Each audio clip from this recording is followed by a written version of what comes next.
Back in early 2016, after quitting my first college, my dad looked at a 16-year-old me and thought, I will do something to cheer him up.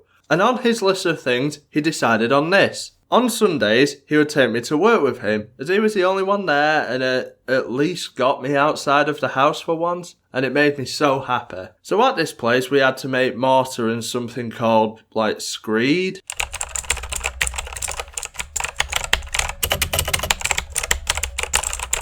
Oh, so apparently, screed is what you put on after concrete to finish a floor. So yeah, the more you know, I guess. So the first thing we had to do was to walk up this one flight of stairs, which I found really hard. No, not because I'm fat.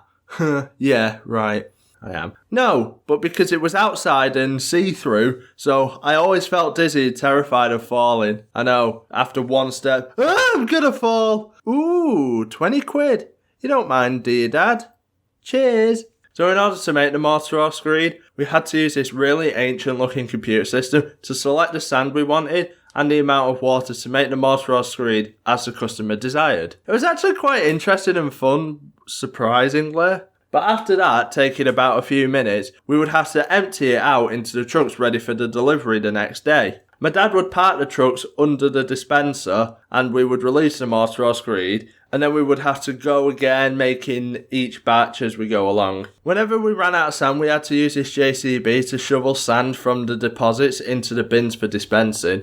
I got to do this job pretty much all the time after Dad showed me how to drive the thing, but for someone who had never been in anything like this before, I can tell you it's so terrifying shaking that bucket thing in order to shake all the sand out. I always felt like it was going to tip over, but I always managed to do it. Whenever we weren't using a giant mixer, we sometimes had to create batches, or I think they were like test samples to be given to customers. So to make these, we would get these small buckets and add dyes to them and mix them together with an electric mixer. I think we only did this once though, but it was alright. So this JCB thing, I've got quite a good story with it, and even though it was quite a small one, it was really fun to operate despite me never taking it out of first gear. So I actually nearly destroyed it and killed myself doing this, as when we were cleaning up at the end of our 3-hour shift, I had to dispose of some of the waste in the JCB from cleaning it out of the mixer. And while trying to dump it out, I went up this mound of waste sand. I got seriously close to tipping it over into the tank of water that we used. I